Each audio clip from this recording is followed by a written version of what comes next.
হবিগঞ্জের মাধবপুরে বিজিবির পৃথক অভিযানে বিপুল পরিমাণ ভারতীয় মদ ও স্কপ সিরাপ জব্দ করা হয়েছে। তেলিয়াপাড়া চা বাগান সংলগ্ন এলাকায় পরিচালিত এসব অভিযানে মোট ১৬৪ বোতল মাদকদ্রব্য উদ্ধার করা হয়। বুধবার সকালে জালারপাড় এলাকা থেকে ১৬ বোতল ভারতীয় মদ এবং মঙ্গলবার রাতে খ্রিস্টান কবরস্থান এলাকা থেকে ১৪৮ বোতল স্কপ সিরাপ উদ্ধার করে টহল দল। বিজিবি জানায়, সব মাদকদ্রব্য আইনানুগ প্রক্রিয়ায় মাদক নিয়ন্ত্রণ অধিদপ্তরে জমা দেওয়া হয়েছে। বিস্তারিত থাকছে নাহিদ মিয়ার প্রতিবেদনে। হবিগঞ্জের মাধবপুর উপজেলায় পৃথক দুটি অভিযানে বিজিবি বিপুল পরিমাণ ভারতীয় মদ ও স্কপ সিরাপ জব্দ করেছে।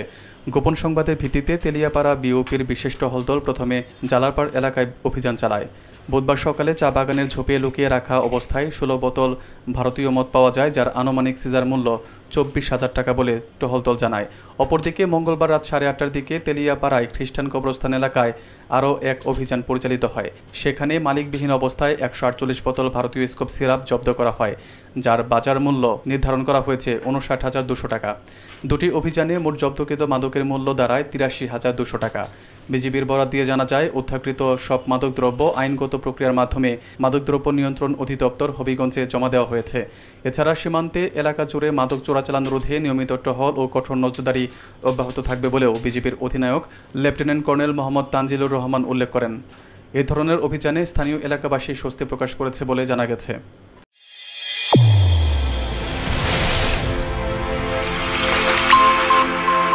চ্যানেল A1 হৃদয়ের স্পন্দন।